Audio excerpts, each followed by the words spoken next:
Assalamualaikum warahmatullahi wabarakatuh. Alhamdulillahi rabbil alamin wa bihi nasta'inu ala umuri dunya waddin. Asyhadu an la ilaha illallah wahdahu la syarika lah wa asyhadu anna Muhammadan 'abduhu wa rasuluh. Allahumma salli wa sallim wa barik ala Muhammad wa ala alihi wa ala ashabihi ajma'in. أما بعد قال الله تعالى في كتابه الكريم أعوذ بالله من الشيطان الرجيم يا أيها الذين آمنوا اتقوا الله وقولوا قولا سديدا يصلح لكم أعمالكم ويغفر لكم ذنوبكم ومن يطع الله ورسوله فقد فاز فوزا عظيما. Kaum muslimin rahimakumullah, marilah kita senantiasa memanjatkan syukur kita kepada Allah Azza wa Jalla atas segala nikmat dan karunia-Nya yang sudah diberikan kepada kita semuanya, sehingga di akhir bulan Ramadan tahun ini kita masih istiqamah untuk senantiasa berusaha berlomba-lomba di dalam kebaikan, berusaha mengisi hari-hari yang tersisa di bulan Ramadan ini dengan bersegera melakukan kebaikan-kebaikan.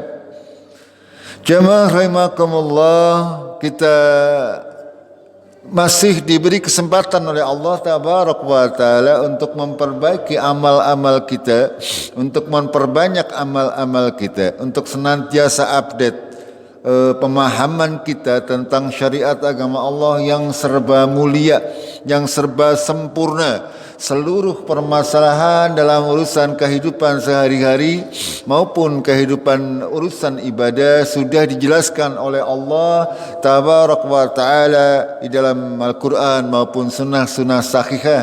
Kita tidak tinggal mengikutinya saja. Di akhir bulan Ramadan, seperti sudah kita jelaskan, di antara ibadah yang disyariatkan oleh Allah kepada kita semuanya adalah dengan menunaikan zakatul fitr. Menunaikan zakat fitrah sebagai suatu bentuk pelatihan dari Allah Tabaraka wa Ta'ala kepada kaum muslimin. Dengan diwajibkannya zakatul fitrah, kita dilatih untuk terbiasa mengeluarkan harta-harta yang memang menjadi hak orang lain. Ini kalau saya ngomong, panjenengan ngomong, nanti siapa yang mendengarkan? Jangan ngomong sendiri, Gi.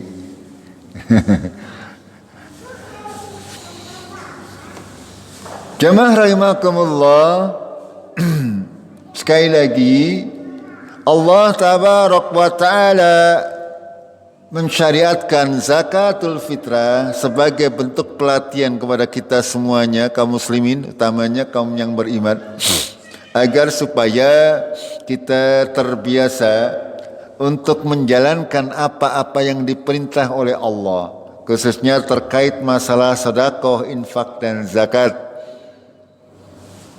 Ya, kalau zakat fitrah kita masih dalam ukuran yang kecil, kita dilatih, kita taat atau tidak.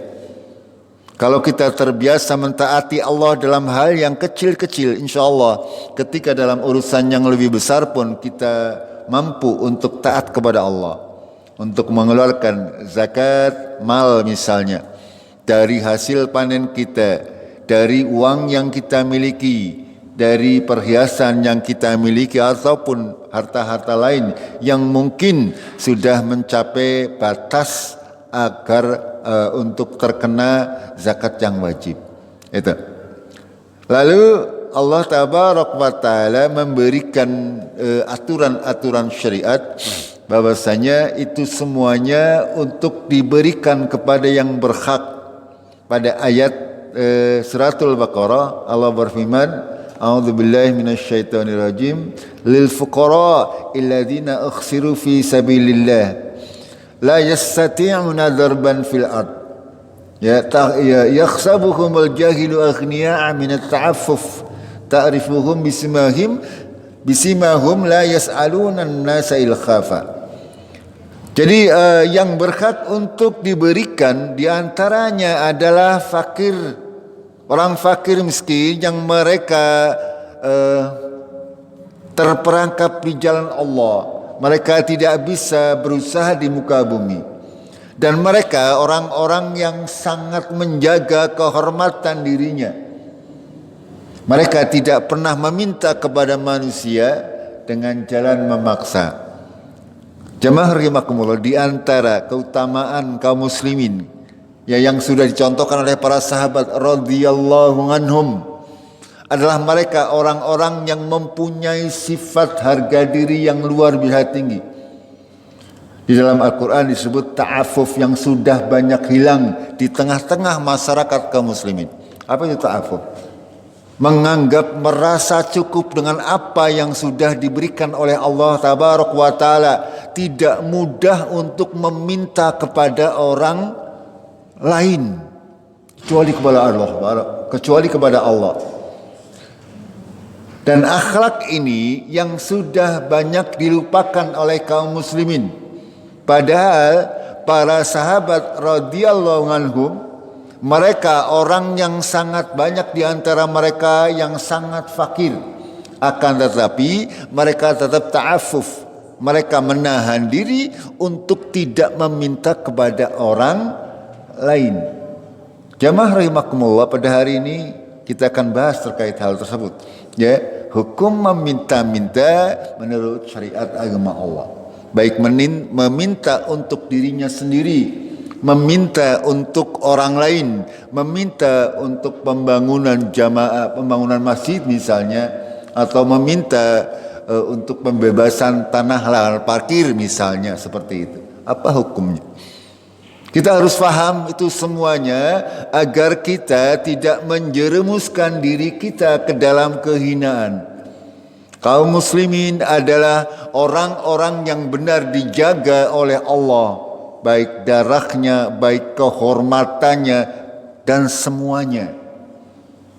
Makanya Allah tidak akan menerima pahala orang-orang yang sedekah infak tapi dengan menyebut-nyebut pemberiannya. Apalagi dengan menyakiti hati yang menerima, apalagi dengan cara-cara yang merusak harga diri. Misalnya kita menerima bantuan harus dengan antri sampai berkilo-kilo sampai pingsan-pingsan. Ini na'udzubillah. Ini bukan syariat agama Allah. Kita tidak mau dihinakan oleh manusia. Allah Maha Kaya. Kaum muslimin rahimakumullah, kita ini orang-orang yang disayang oleh Allah Tabaraka wa Ta'ala. Sehingga tidak pantas bagi kita untuk merendahkan diri di hadapan manusia terkait harta. Tidak pantas. Tidak pantas kita mengemis-emis kepada orang lain. Tidak pantas. Allah Maha Kaya. Mau apa saja minta kepada Allah. Jangan kita menghinakan diri kita di hadapan manusia. Kita akan bahas terkait hukum-hukumnya. Jamaah rahimakumullah, sebelumnya kita sampaikan beberapa ayat dan hadis Rasulullah terkait bahwasanya Allah itu sangat suka ketika hambanya memohon, berdoa kepada kita. Allah berfirman, ud'uni astajib lakum innal ladzina yastakbirun ngan ibadati sayadkhuluna jahannam zakhirin. Kata Allah, berdoalah kepadaku, aku akan kabulkan apapun doa kalian. Ini saya kasih terjemahan bebasnya. Oke, saya bacakan terjemahan bebasnya. Allah menyatakan kepada kita, memberi arahan kepada kita, ud'uni astajib lakum. Berdoalah kalian kepadaku, pasti akan aku ijabahi, pasti. Karena orang-orang yang sombong, merasa dirinya tidak membutuhkan Allah, Maka Allah sangat tidak suka ketika manusia tidak banyak berdoa, itu berarti merasa dirinya cukup, tidak membutuhkan Allah Tabaraka wa Ta'ala. Ini maknanya. Sehingga Allah sangat tidak suka kepada orang-orang seperti ini. Merasa dirinya bisa mencukupi kebutuhannya ketika makan, ya, dengan sangat pedenya, tidak mengucapkan bismillah. Padahal apa yang kita makan, apakah itu akan menjadi tenaga bermanfaat bagi tubuh kita atau menjadi penyakit bagi tubuh kita, ini hanya karena kuasa Allah. Enggak, sehingga tidak pantas bagi kita tidak berdoa. Ketika kita menanam padi misalnya, ya, tidak pantas kalau kita tidak berdoa, karena yang menumbuhkan padi, membuat padi tersebut berbuah, baik yang bagus atau yang tidak bagus, itu semuanya hanya karena Allah. Makanya Allah Tabaraka wa Ta'ala sangat tidak suka kepada orang-orang yang menyombongkan diri, tidak pernah berdoa kepada Allah Tabaraka wa Ta'ala.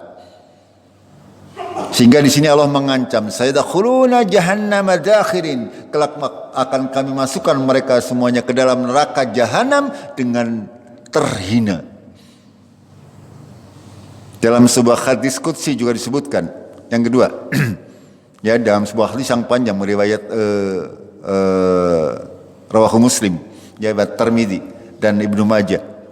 Sebuah hadis qudsi yang panjang, di tengah-tengahnya Allah berfirman, ya ibadi kullukum ja'iun illa man at'amtuhu. Ya wahai hamba-hambaku, kata Allah. Allah berfirman demikian, semuanya, kalian semuanya ini pasti akan kelaparan kalau Allah tidak memberi makan. Kita semuanya pasti kelaparan. Walaupun duwe beras, walaupun duwe iwak, kalau Allah tidak memberi makan panjenengan, mulut panjenengan misalnya, ya punya beras, punya iwak, tapi dilelah untune lagi lara. Tayang mam napa mboten? Nah niku maksudnya niku. Panjenengan punya segalanya tapi awake meriang, cangkeme nun sewu, mulutnya pahit. Kira-kira enak napa mboten segane? Mboten. Itu maksudnya. Sehingga Allah menyatakan demikian, ya ibadi kullukum ja'i'un illa man at'amtuhu fastam'imuni at'imkum. Ya, maka mintalah kalian makan kepadaku. Begitu juga dengan hal-hal yang lain. Itu lanjutannya, ya ibadi kullukum 'arin illa man kasautuhu. Ya. Kalian semuanya telanjang kecuali Allah yang memberi kalian pakaian, maka mintalah pakaian kepadaku. Ini artinya Allah Tabaraka wa Ta'ala sangat-sangat suka untuk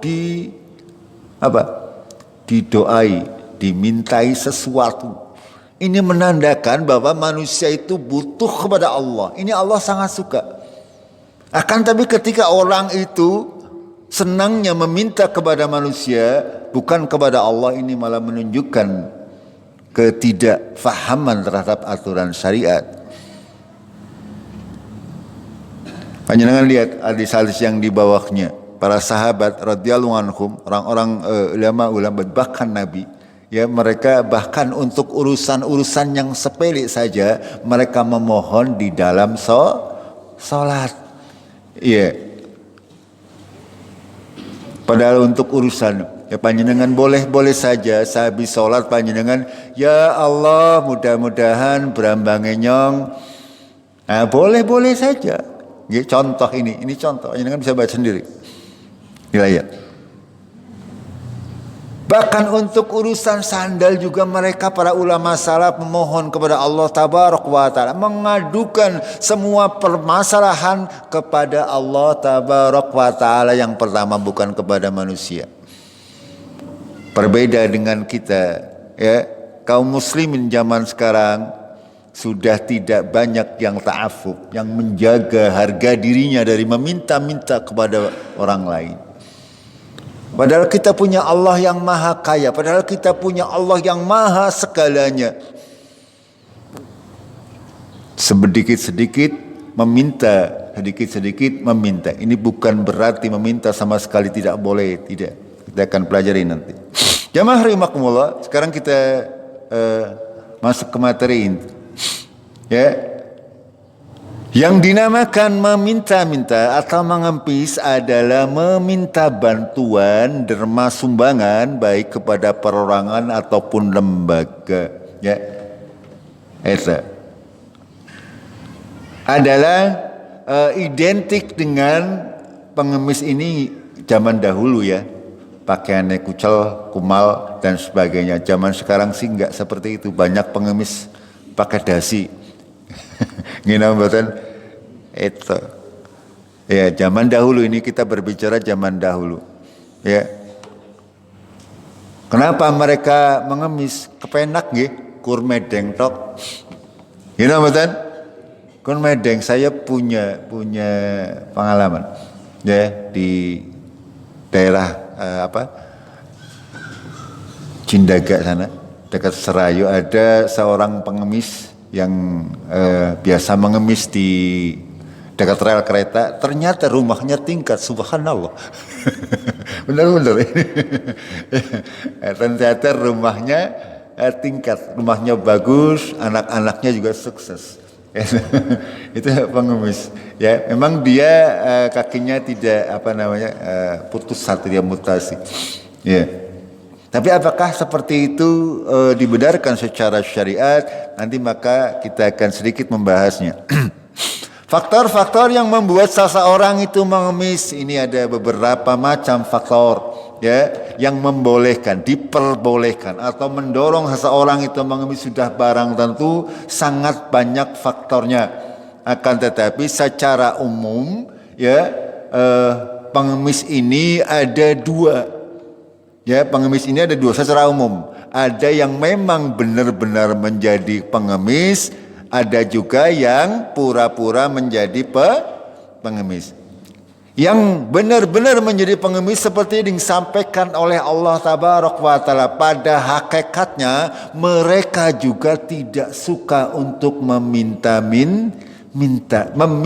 hanya karena paksa. Ini mengemis atau meminta-minta yang diperbolehkan.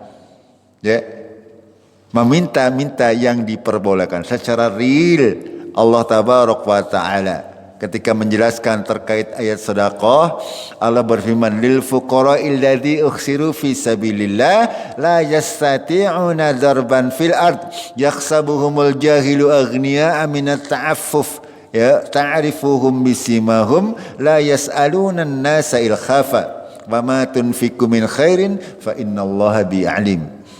Ya, ketika Allah menjelaskan ini, tadi pagi kami jelaskan ayatnya panjang lebar. Yang kita bahas di sini adalah ta'affufnya ini.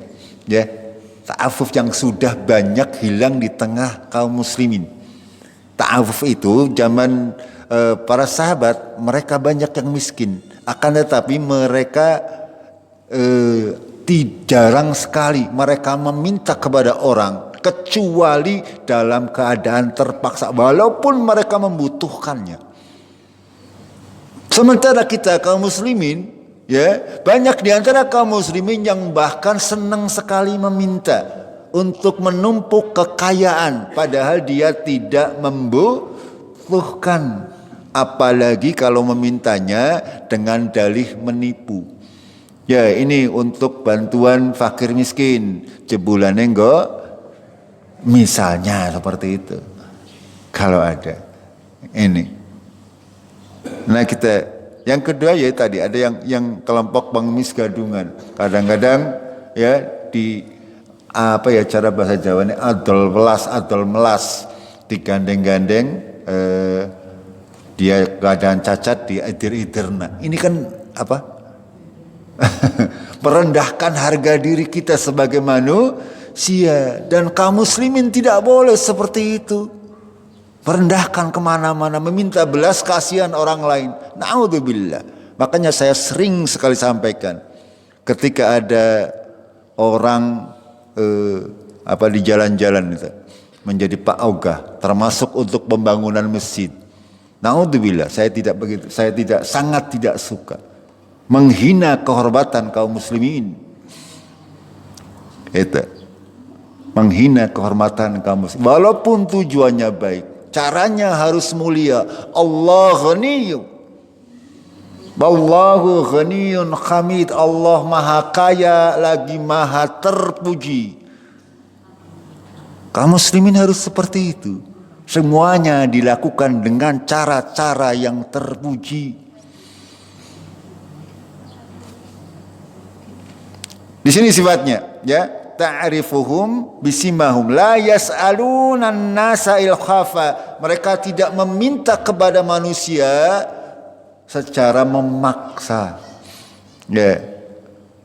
Ya, kadang kita semuanya mungkin pernah menjalaninya, memaksa orang walaupun tidak memintanya. Misalnya panjenengan meminta sesuatu kepada orang di dalam khalayak, ya, di depan khalayak, di depan banyak orang.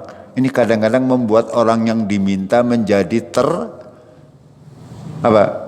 terpaksa memberi.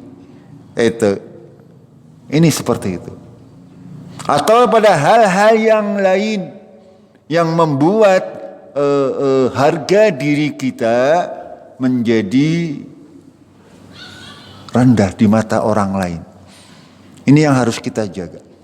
Kita sebaik-baik contoh adalah Rasulullah SAW beserta para sahabatnya, beserta para umat-umat generasi terdahulu. Lihat mereka. Banyak di antara mereka orang-orang yang fakir. Mereka berjuang di jalan Allah, tidak sempat untuk mencari, orang sempat ngode cara bahasa Cikaduni, karena sibuk berjihad di jalan Allah. Tapi mereka tetap terima keadaan mereka,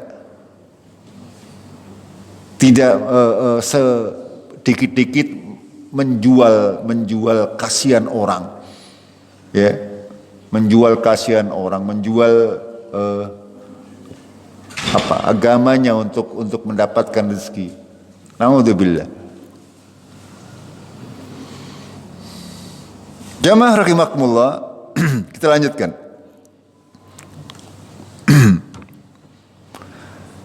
Bagaimana terhadap hukumnya? Banyak dalil terkait dengan hal ini, ya. Selagi minta-mintanya itu adalah memang betul-betul membutuhkan, itu tidak akan terkena hukum yang ada pada hadis-hadis yang akan kami bacakan. Akan tapi nanti persyaratannya, ya, persyaratnya boleh kita meminta, ya, meminta kepada siapapun juga, akan tapi dengan syarat yang pada hakikatnya kita benar-benar membutuhkan itu. Kalau kita tidak membutuhkannya, bahkan berusaha untuk menumpuk-numpuk harta kekayaan dengan meminta-minta, itu yang akan terkena. Hadis yang pertama kita perhatikan, diriwayatkan dari sahabat Abdullah bin Umar radhiyallahu anhuma. Dia berkata, Rasulullah sallallahu alaihi wasallam bersabda, "Mazalar rajulu yas'alun nas hatta ya'tiya yaumal qiyamati laisa fi wajhihi murghatu lahm." Ya. Jamaah rahimakumullah, ini sebuah hadis yang harus kita fahami, harus kita resapkan dalam diri kita. Seseorang, kata Rasulullah, senantiasa meminta-minta kepada orang lain, padahal dia tidak membutuhkan maksudnya. Kalau yang tadi yang disampaikan, ketika memang kita sedang membutuhkan, meminta, itu boleh-boleh saja, tidak masuk dalam hadis ini. Ya. Sehingga akan datang pada hari kiamat dalam keadaan tidak ada sekerat daging pun di wajahnya. Esok di yaumul kiamat, di padang mahsyar, orang-orang yang suka meminta-minta, yang senantiasa meminta kepada orang lain, ya, mukanya gari balung tok, dagingnya hilang, akan dipermalukan di hadapan manusia dan Allah tabaraka wa taala. Kita akan menghadapi seperti itu. Dan kita harus mengimaninya. Ini dalil dari Rasulullah SAW dan pasti benar akan datangnya. Lanjutnya, dari Habsyi bin Janada ya, dari Rasulullah SAW, man sa'ala min ghairi faqrin, ya, barang siapa yang meminta bukan karena kefakiran, bukan karena memang membutuhkan, faka'annama ya'kulu al-jamr, ya, seolah-olah dia memakan jamr, bara api, ya silakan saja. Orang yang hobinya meminta-minta padahal dia tidak membutuhkan. Ya, ada orang datang minta, ada siapapun juga minta. Silakan perbanyak, karena itu semuanya yang dimakan itu tidak lain adalah memakan bara api. Ini yang harus kita imani agar supaya kita bisa menjaga harga diri kita. Kita punya Allah Tabaraka wa Ta'ala yang memiliki segalanya. Dan kita di awal tadi kami sampaikan, adukan semua permasalahan kita kepada Allah Tabaraka wa Ta'ala. Jangan menjadi generasi-generasi yang suka meminta-minta. Dan ini di kita, ya, kita kalah dengan orang-orang luar yang orang kafir bahkan. Ya, mereka banyak dari mereka yang mengimani, ya, mengimani ajaran Rasulullah, walaupun secara tidak sengaja mereka mempraktekkan hal-hal tersebut. Akan tapi kita sebagai kaum muslimin malah melanggarnya.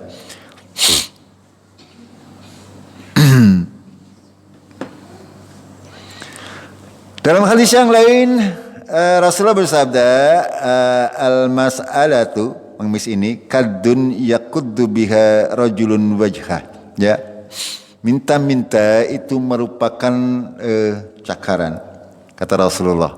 Seseorang mencakar wajahnya dengannya. Illa ayyas al-rajulu sultanan, kecuali orang yang minta kepada sultan, kepada pemerintah. Ya, au fi amrillah badda minhu, la budda minhu, untuk perkara yang dia tidak sanggup untuk menanggungnya. Nih, di antara yang diperbolehkan adalah kita meminta kepada pemerintah terkait dengan hak kita. Ya, kalau kita panjenengan fakir miskin, ya, memang diperbolehkan panjenengan meminta kepada Baitul Mal untuk dipenuhi hajatnya. Kalau memang dalam keadaan seperti itu, atau panjenengan memang lagi dilanda perkara yang panjenengan tidak mampu untuk mengatasinya, maka panjenengan boleh meminta kepada sultan atau orang lain yang panjenengan anggap bisa. Nih, akan tapi ketika kita meminta, atau misalnya nanti misalnya, ya, pembagian zakat fitrah, ada yang ngotot nyaluk zakat fitrah padahal dia di rumah berasa ngaduk. Ini masuk larangan. Tapi kalau diberi, bagaimana? Diberi, antang kita menolak pembelian dari siapapun juga. Ya, akan tapi kalau untuk urusan zakat berbeda. Kalau yang bukan haknya, berarti dia makan yang haram. Kalau panjenengan diberi zakat fitrah, padahal panjenengan bukan termasuk golongan yang berhak untuk menerima, maka haram makanya. Ini yang harus kita pahami. Jamaah rahimakumullah, agama Islam agama yang sangat mulia, menjunjung tinggi panjenengan. Kita semua diangkat oleh Allah derajat kita. Jangan kita merendahkan diri kita lagi. Orang-orang kafir, mereka sangat menganggap rendah kepada kita. Akan tapi kita yakin, di yaumul kiamah nanti Allah mengangkat derajat kita setinggi-tingginya. Asal kita mentaati semua yang diperintah oleh Allah dan Rasulnya. Ya, Jadi boleh kita meminta kepada penguasa kita jika kita dalam keadaan fakir ya, atau dalam keadaan memang benar-benar membutuhkan. Juga diperbolehkan juga kita meminta hal-hal yang memang kita membutuhkan. Ya misalnya panjenengan kehausan meminta air, ya tidak apa-apa, diperbolehkan. Ya panjenengan mempunyai hajat anak tanggane duwe sesuatu yang tidak dia manfaatkan, diminta boleh. Ya, itu bukan masuk dalam kategori pengemis ini. Panjenengan punya tangga misalnya duwe apa ya? Godong lompong apa ya? Misalnya ya, dia ketika panjenengan minta atau menggunakannya, dia pasti akan memberikan, makanya boleh-boleh saja hal-hal yang sifatnya ringan ini. Akan tetapi kalau hal tersebut merupakan yang berharga, panjenengan haram untuk memintanya, tidak boleh ya. Ya angger diwehi angger ora diwehi tuli malah isin nggih. Nggih mboten? Wis njaluk-njaluk ora di, ya harga diri kita mau dikemanakan. Apalagi untuk urusan yang lebih besar, ya lebih besar. Mau ditaruh di mana? Makanya diibaratkan oleh Rasulullah, kita datang ke yaumul qiyamah menghadap Allah, muka kita sudah tidak ada dari balung tok, sebab nang dunia juga seperti itu. Orang tua rada isin, bukan rada rai-raina duwe. Ya bagaimanapun juga kalau ya kita, makanya di dalam kehidupan bermasyarakat, ketika kita memiliki apapun yang kita tidak manfaatkan di rumah, ya berikan kepada orang lain. Jangan sampai menunggu diminta, ya, karena untuk seorang yang beriman meminta itu sesuatu yang harus dihindari, ya, walaupun jajannya kepengin, ya, tapi harus kita menjaga untuk meminimalisir yang disebutkan dalam Al-Quran tadi, ta'afuf, ya, menjaga diri dan minta kepada manusia, karena menjaga kehormatan. Ya karena kita tidak tahu, kita meminta hal sepele, bagi kita mungkin sepele, bagi orang lain mungkin tidak sepele, sehingga kita meminta sesuatu yang remeh sebenarnya, tapi kadang-kadang jawabannya jaluk baik tuku dong ya. Misalnya seperti itu kan sakit hati akhirnya. Gini betul? Iya. Itu. Makanya kita sebagai kaum muslimin juga harus peka, ya. Kita ketika bertetangga, ketika kita apa saja. Kalau kita mempunyai sesuatu yang memang kita sudah lebih, ya kasihkan kepada tetangga. Dan sebagai kaum muslimin itu haram untuk menolak pemberian tetangga, nggih. Ya nggak boleh. Ya saling memberi itu kata Rasulullah akan apa? Mempererat persaudaraan. Ya. Itu. Lalu bagaimana hukumnya kalau meminta THR? Panjenengan misalnya ada wong dog di THR. Pripun niku hukumnya? Sama, haram. Nggak boleh. Ya itu namanya kita merendahkan diri, ya, merendahkan diri kita di hadapan manusia. Kalau diberi bagaimana? Diberi boleh, kita terima. Tapi kalau meminta, mengemis-emis, apalagi panjenengan mungkin lihat di media sosial ini, ada ormas, ada LSM meminta THR. Ini naudzubillah, ini sesuatu yang sangat memprihatinkan. Itu kerja ora tapi njaluk ini panjenengan ya minta, ini sama meminta THR, meminta ditraktir, meminta apa saja. Usahakan dikurangi, nggak usah. Ya angger ora ditraktir ya mungkin ngomong baik kebangetan teman ya. Tapi kita tidak boleh meminta-minta seperti itu menghinakan diri kita, ya, menghinakan kaum muslimin. Sekali lagi, kaum muslimin dijaga, martabat kita dijaga, kita minta kepada Allah tabaraka wa taala, ya, jangan kita menghinakan diri kita di hadapan manusia.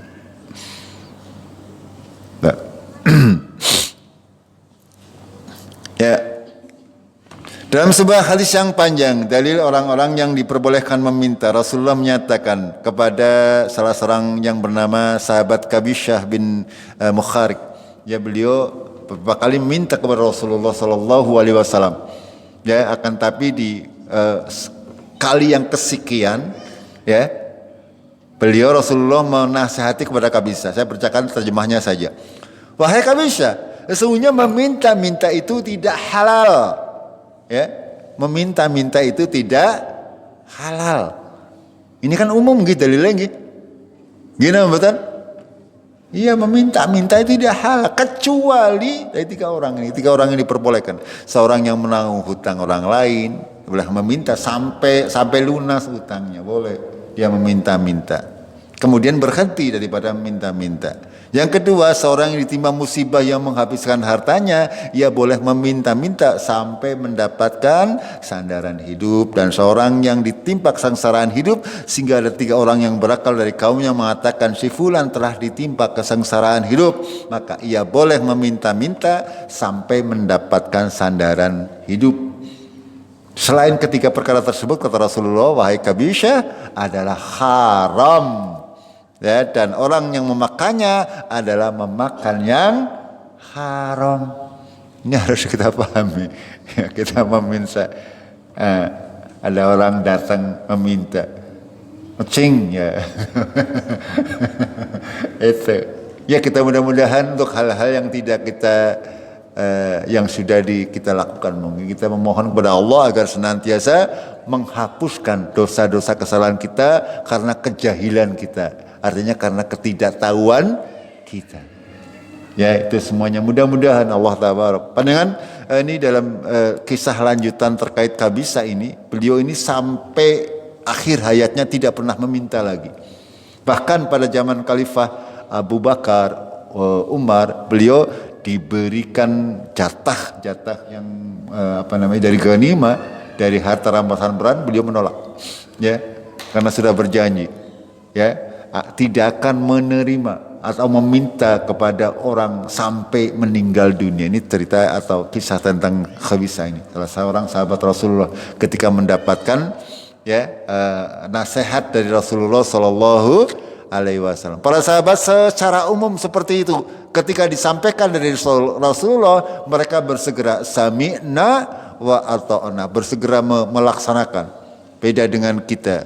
Kalau Rasulullah perintah, Allah perintah, kita suka mencari-cari alasan, ya, atau kadang-kadang memutarbalikan atau mengakali dalil, ya, sehingga perintah Rasulullah tidak dijalankan dengan sebenar-benarnya. Para sahabat, mereka sami'na wa ata'na ketika apapun perintah datang kepada mereka. Jamaah rahimakumullah, sampai di sini dulu. InsyaAllah kita lanjutkan di kajian yang akan datang. Kita akhiri dengan kafaratul majlis. Subhanakallahumma bihamdik, asyhadu an la ilaha illa anta, astaghfiruka wa atubu ilaik. Assalamualaikum warahmatullahi wabarakatuh. Ntar masih ada 2 menit lagi.